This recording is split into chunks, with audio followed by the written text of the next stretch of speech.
in the heat of the night, and he said, why? Because he slaps him. They call me Mr. Tips. Denzel Washington has long been the epitome of talent and success in Hollywood, a true legend in the entertainment industry.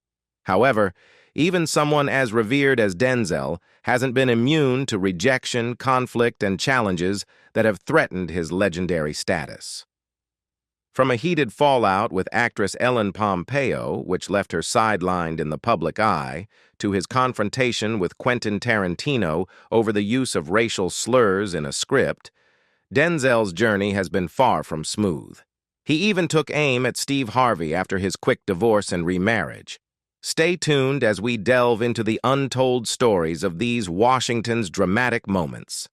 Have you known that Denzel Washington once vowed to never step foot in Hollywood?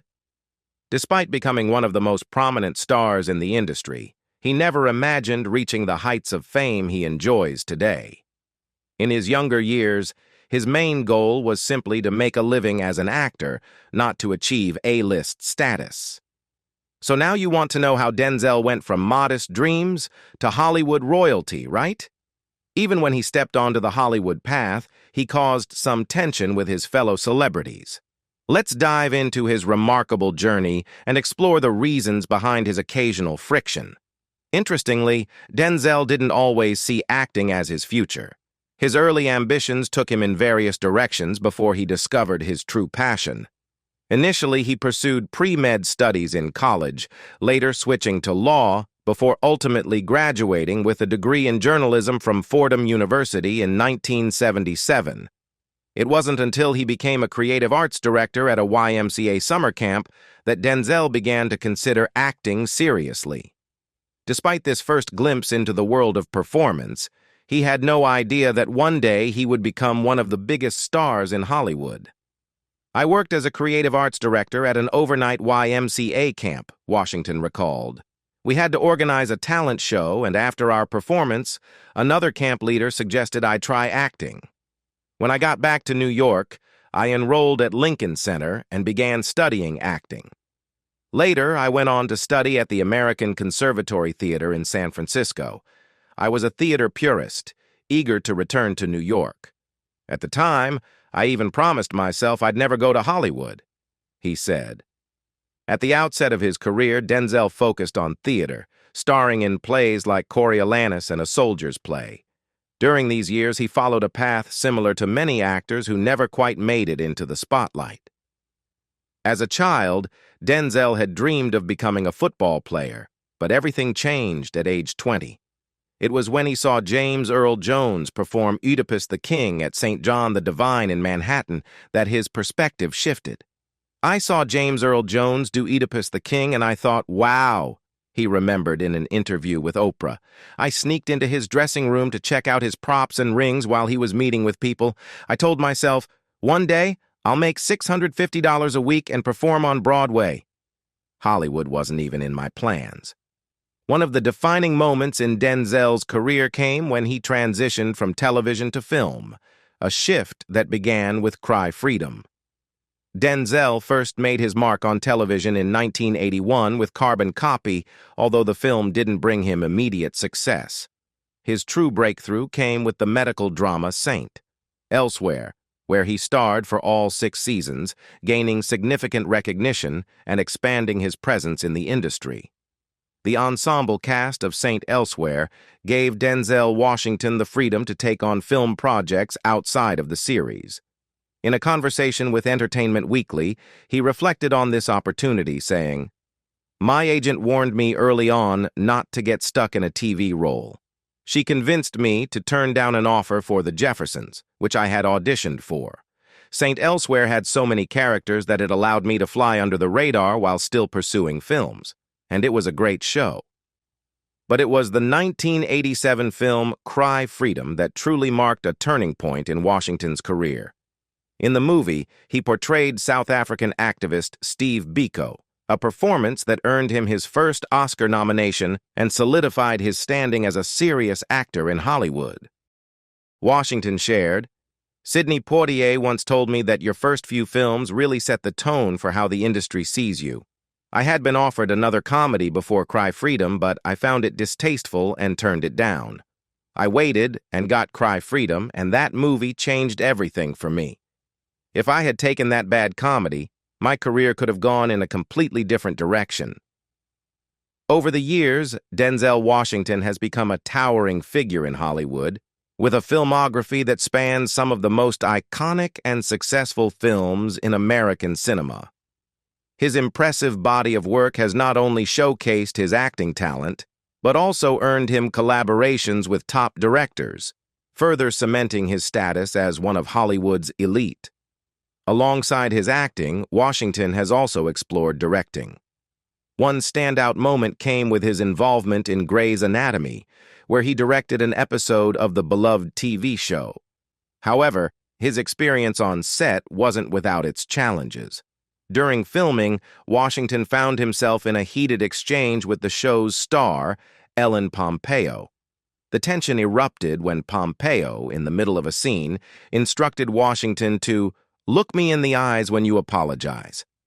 This line wasn't part of the script, and Washington didn't take kindly to it, responding, "Whoa, hey, not so Z." Pompeo later recounted the incident on the Tell Me podcast, offering her perspective. She recalled standing her ground, insisting, "Look at me when you apologize. That wasn't in the dialogue." According to Pompeo, Washington's response was fierce. "I'm the director. Don't tell him what to do." Unwavering, Pompeo fired back, "Listen, motherfucker, this is my show, my set. Who are you telling? You don't even know where the bathroom is." The drama didn't end there. Pompeo, still upset, went to Washington's wife to express her grievances about the confrontation, despite Washington choosing to remain silent.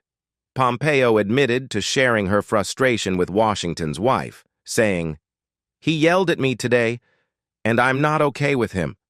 I'm not looking at him, and I'm not talking to him." Do you know what happened after that?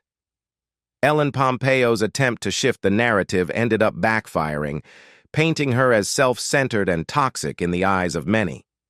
After sharing her version of events on social media, fans quickly called her out for her entitled attitude. Despite showing disrespect toward Denzel Washington, she attempted to play the victim to his wife, a move that only intensified the backlash against her. I've tried to support her, especially since I've enjoyed Grey's Anatomy so much, but her narrative keeps unraveling. And if you think that was the end of the disrespect she showed in that podcast episode, think again. Following the drama, Ellen Pompeo went on to refer to herself as a superstar and dismissed Denzel Washington's directing skills. She claimed that true superstars exude a special energy and charisma, comparing herself to iconic figures like Patrick and Obama, who possess that magnetic presence. While Denzel certainly has plenty of charisma, his strength lies in acting, not TV directing. The controversy surrounding Ellen didn't stop with her critique of Denzel. In 2016, she faced backlash for using dark-skinned emojis despite being a white woman. When confronted, Ellen defended her choice, stating that racism is a universal issue, not confined to any one group. During the fallout from the Denzel incident, Ellen Pompeo brought up her interracial marriage as a defense, saying, "That's a white lady with a black husband and black children to you, babe." However, this backfired when critics accused her of using her marriage as a shield against accusations of racism. Fans pointed out that being married to a black man doesn't absolve one from potential biases. One comment emphasized that her marriage didn't negate the importance of recognizing black achievements, especially when it comes to award ceremonies. After this debacle, Ellen Pompeo largely disappeared from the public eye as her show came to an end. It became clear that, following the industry's backlash, her animosity toward Denzel Washington was evident. Next, we move on to Quentin Tarantino.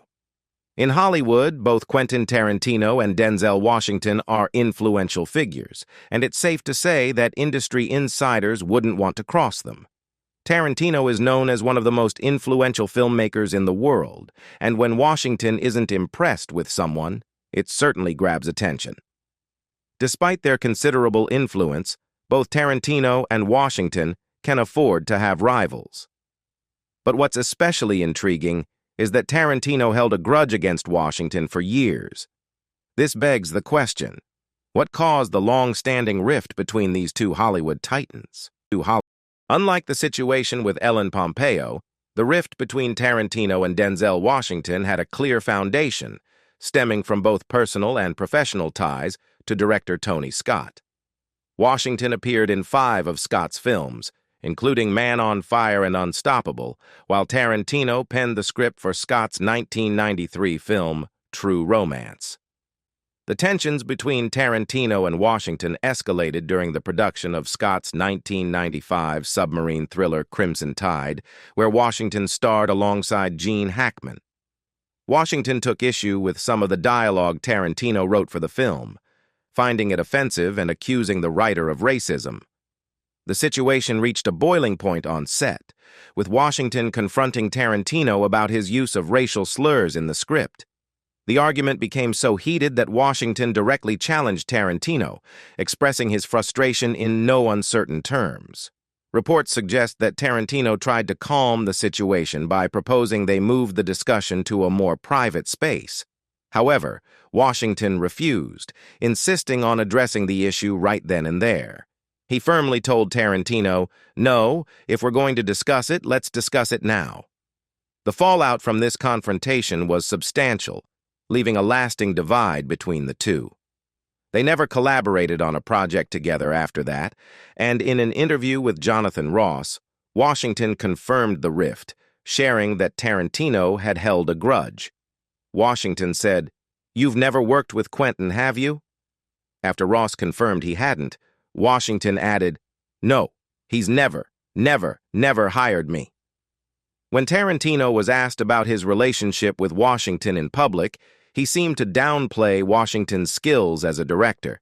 He said, "I haven't been that lucky," and when pressed about the possibility of working together, he responded, "It would be my honor, and I'm really not just saying that. I think he's one of the best actors in the world." However, in 2012, Washington revealed that he had made peace with Tarantino years earlier. He shared that his daughter, Katia, was working as an editorial production assistant on Tarantino's Django Unchained. Washington reflected on their reconciliation, saying, "My oldest daughter, I see her digging her independence. She doesn't like me talking about it, but she's working with Tarantino. Isn't that interesting how life goes? But I buried that hatchet. I sought him out 10 years ago. I told him, look, I apologize. You've just got to let that go. Are you going to walk around with that the rest of your life?" He seemed relieved. And then here we are 10 years later, and my daughter's working with him. Life is something. Fans are eagerly hoping that one day Washington and Tarantino might team up for a film, as a collaboration between the two would undoubtedly create immense buzz and attract widespread acclaim even before filming begins. Now, here's a surprising twist. Chris Rock is another celebrity who has had a run-in with Denzel Washington. The drama unfolded in the aftermath of the Oscars incident when Will Smith slapped Chris Rock on stage after Rock made a joke about Smith's wife, Jada Pinkett Smith. In the wake of the altercation, Washington was one of the first to reach out to Smith. Shortly after the incident, Smith went on to win the Oscar for Best Actor for his performance in King Richard. During his acceptance speech, Smith apologized to the Academy and his fellow nominees, including Washington. During a commercial break, Will Smith recalled a conversation with Denzel Washington that stuck with him. "What I loved was Denzel said to me a few moments ago, 'At your highest moment, be careful. That's when the devil comes for you,'" Smith shared. Denzel Washington addressed the Oscar incident publicly for the first time at a leadership summit in Washington, D.C. Reflecting on the controversy, he offered his insight. When the devil comes at you, maybe it's because you're trying to do something right. For whatever reason, the devil got a hold of them. Washington also shared that he and Will Smith had prayed together after the altercation with Chris Rock. "Luckily, there were people around, not just me, but others. Tyler Perry came right over with me. We prayed together. I don't want to get into the details, but the situation made it clear that none of us are immune to such moments. Who are we to judge? I don't know all the nuances of this situation, but I believe prayer was the only answer. That's my perspective. After the Oscars, the LAPD confirmed that Chris Rock decided not to press charges against Will Smith. Their statement read, LAPD investigative entities are aware of an incident between two individuals during the Academy Awards program. The incident involved one individual slapping another. The individual involved has declined to file a police report. If the involved party desires a police report at a later date, LAPD will be available to complete an investigative report. In the midst of the controversy, fans praised Denzel Washington for his poised and respectful handling of the situation. Many felt that Will Smith's actions had put Washington in an uncomfortable position, but his dignified response won admiration. One fan commented, "Denzel, you handled the situation remarkably. It's puzzling why T.D. Jakes framed it as a gossip issue, but Denzel remained professional and addressed it with the appropriate level of respect." Another notable rift in Washington's professional life is with Tyler Perry. Despite their past friendship, the two have a significant divide in their approaches to filmmaking. It's widely known that Denzel and Perry are unlikely to collaborate on a project, given their differing styles. Perry's comedic and melodramatic approach to films contrasts sharply with Washington's preference for more serious, traditional storytelling. While Perry is known for his dynamic and flamboyant persona, along with his success in adapting stage plays into films and TV shows, some critics feel his work lacks depth. Denzel, committed to serious acting, has voiced his concerns about what he perceives as the negative influence of Perry's style on the industry. In an interview, Washington remarked, "I just keep pushing. Well, what an opportunity I have to prove them wrong." His words reflect his dedication to maintaining high standards and excellence in his own work, despite the contrasting approaches between himself and Perry. Interestingly, Washington's sentiments are echoed by other industry figures. Critics argue that Perry's portrayals often cast a negative light on black culture. One commentator noted, "But we ain't that bad. Like Jesus Christ, he paints us out to be really negative, man. Not to mention that he produced Precious and For Colored Girls, two of the most criticized depictions of black people to ever hit the screen." Some fans have even gone as far as to accuse Perry of undermining the essence of black history. They argue that his adaptation of For Colored Girls Who Have Considered Suicide When the Rainbow Is Enough missed the mark. This powerful 1975 play, which highlights the struggles of black women against oppression, sexism, and racism through poetic monologues, dance, and music, is considered a cultural milestone. Critics believe that Perry's film adaptation did a disservice to its rich legacy, with one remarking, "A film adaptation should not have been given to Tyler Perry in the first place." However, the trouble didn't stop here. Tyler Perry has found himself at the center of a heated debate, particularly with fellow filmmaker Spike Lee, who has been vocal in his criticism of Perry's work. In a conversation about the state of black art, Lee acknowledged that while artists should have the freedom to express their creativity, he believes some creators, including Perry, are guilty of perpetuating negative stereotypes and catering to the lowest instincts of American audiences. "Artists should be free to follow their vision, but there's still a lot of work I consider buffoonery," Lee remarked. "Producers have a responsibility to their culture, and Perry has spectacularly failed to uphold it." Lee has long expressed his concerns about Perry's films, noting, "I've said this for years and was often criticized for it. Now it seems the tables have turned. I haven't watched any of Perry's films past the first one. I could predict exactly where they'd go." Perry's career has frequently been scrutinized for what some see as the exploitation of black culture for financial gain, a pattern some argue mirrors historical injustices. However, Perry addressed these criticisms directly in an appearance on Who's Talking to Chris Wallace, where he said he had heard it all before. He suggested that much of the backlash against his famous Medea character stems from ageism within the black community, and clarified that his films are deeply personal, often inspired by his own experiences with his mother and friends. Defending his work, Perry emphasized that his films come from a place of love and personal connection. There's a part of our society, particularly in the black community, that looks down on certain aspects of our culture, he explained. For me, I cherish the movies I've made because they reflect the people and experiences I grew up with. When people criticize these stories for revisiting parts of our lives that some would rather forget, they're dismissing the narratives of countless black individuals. That's why my work resonates with so many. It reflects the lives and experiences of many who see themselves in these characters.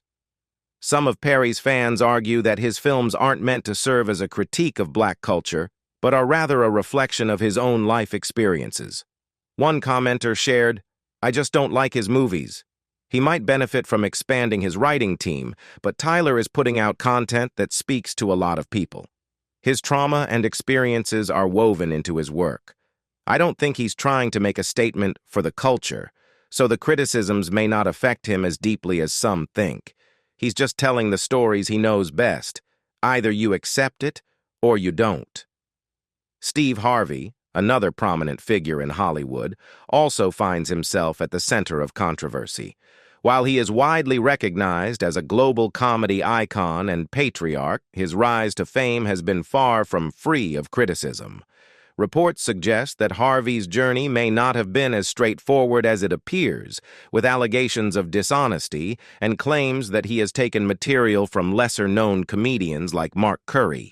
Curry spoke out about these allegations during an appearance on Fox Soul's The Mike and Donnie Show, revealing, "Steve stole my material on his show. I had an issue with him about it when he was hosting his talk show. He performed my entire Halloween routine. One Halloween, I got a call from someone saying, 'Homeboy's doing your material.' It was obvious to me that it wasn't original. It was based on real experiences I had." In contrast to Denzel Washington, who is admired for his professional growth and personal integrity, Steve Harvey's career is viewed by some as opportunistic, marked by accusations of exploitation in both his personal and professional life. Unfortunately, Harvey's personal life has been as eventful and controversial as his professional one. Despite being widely recognized for his relationship advice, Harvey's own romantic history has been far from perfect. Reports from G.H. Page reveal that Marjorie, who is now Harvey's wife, had a complicated history with him.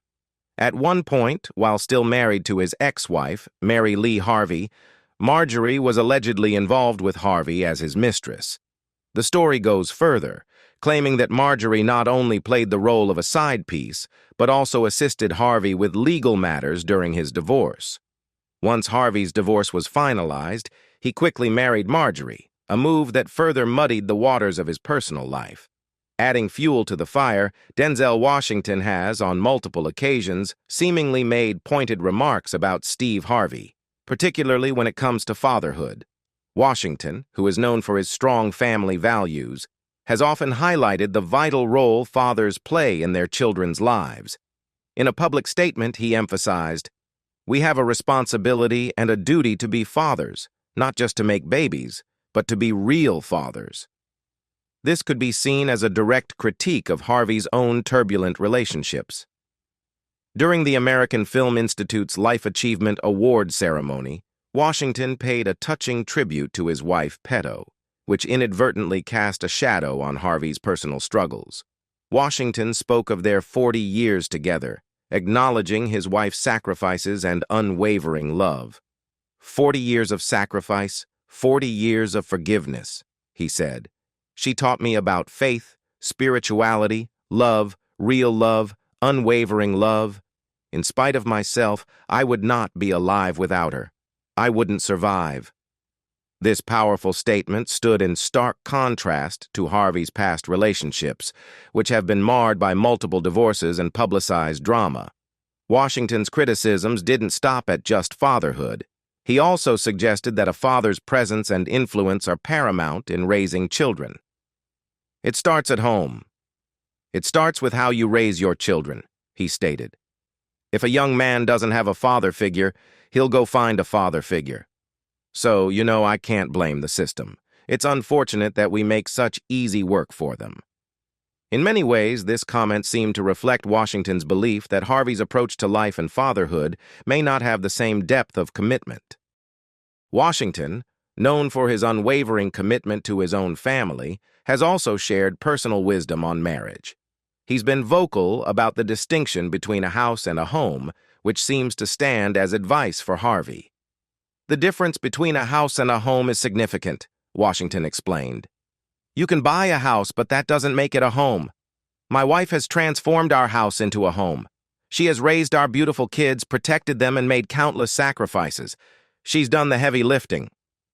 His words, though never directly aimed at Harvey, suggest a model of love and commitment that Harvey has yet to publicly embrace. In contrast to Washington's approach, Steve Harvey seems to have followed his own path. Despite Washington's subtle guidance, Harvey's personal choices and lifestyle have remained distinct. However, the two men do cross paths in Hollywood's elite circles. During an interview with Club Shay, Harvey reflected on a conversation with Denzel that served as a reality check about their public images. Harvey humorously remarked, "To see me, you have to get a babysitter, drive, stand in line, buy a ticket, wait in another line, get your popcorn, and find your seat. And then I come up on a screen 25 feet tall." This contrast between their public personas extends beyond their interactions. Steve Harvey, known for his upbeat and charismatic presence on television, has a completely different side that comes out when the cameras are off. Behind the scenes, Harvey is known for establishing firm boundaries with those around him. A memo he once circulated offers a window into this more private side of him, where he sets strict rules for his colleagues and staff. In the memo, Harvey made it clear that he preferred minimal interaction when not working. He wrote, "Do not come to my dressing room unless invited. Do not approach me while I'm in the makeup chair unless I have asked to speak with you. This new approach is necessary for my personal well-being and enjoyment. My security team will prevent anyone from lingering at my door with the intention of seeing or speaking to me. I expect all ambushing, including from TV staff, to cease immediately. Appointments are required, and I will not engage with anyone in the hallway or during my walks." Harvey's directive reflects his desire for privacy and focus, distancing himself from the usual backstage hustle. While Steve Harvey's off-camera demeanor may be startling to some, it's not the only instance where a major celebrity has caused ripples behind the scenes. Ethan Hawke, the acclaimed actor, shared his own story about a frustrating experience on set, shedding light on another side of Hollywood. In a 2015 interview with The Hollywood Reporter, Hawke recounted the tensions during his audition for Training Day alongside Denzel Washington. Hawke, who earned an Academy Award nomination for his role in the 2001 crime thriller, explained how Washington's decision to improvise during their audition threw him off balance. He described how Washington went completely off script, disrupting the flow of the audition, which led to Hawke feeling unprepared and blindsided. Hawke candidly revealed, "I did this test, and Denzel went totally off book. I walked out, considering whether to tell them all to go to hell because it felt like I had been set up to fail, especially since he already had the part." Despite this frustrating start, the situation eventually turned in Hawke's favor. Reflecting on the unexpected turn of events, he humorously recalled, "I was sitting outside in LA, contemplating going in and expressing my displeasure, when a PA came out and told me they wanted me. I was like, oh, they did? I love them. They were amazing." Despite Denzel Washington's iconic status and illustrious career, it's noteworthy that his larger-than-life persona hasn't shielded him from criticism and dislike. Even when his intentions are benign, some individuals still find reasons to harbor negative feelings toward him. Even the most respected stars aren't always free from controversy. Denzel Washington's journey, filled with both wins and conflicts, shows that no matter how successful someone is, they can still face their share of drama. What do you think about the tension between Denzel and the other celebrities we talked about? Do these kinds of feuds change how people see them or affect their careers? Drop your thoughts in the comments below. If you enjoyed this video on celebrity rivalries, don't forget to like and subscribe for more. Thanks for watching, and I'll see you in the next one. Goodbye.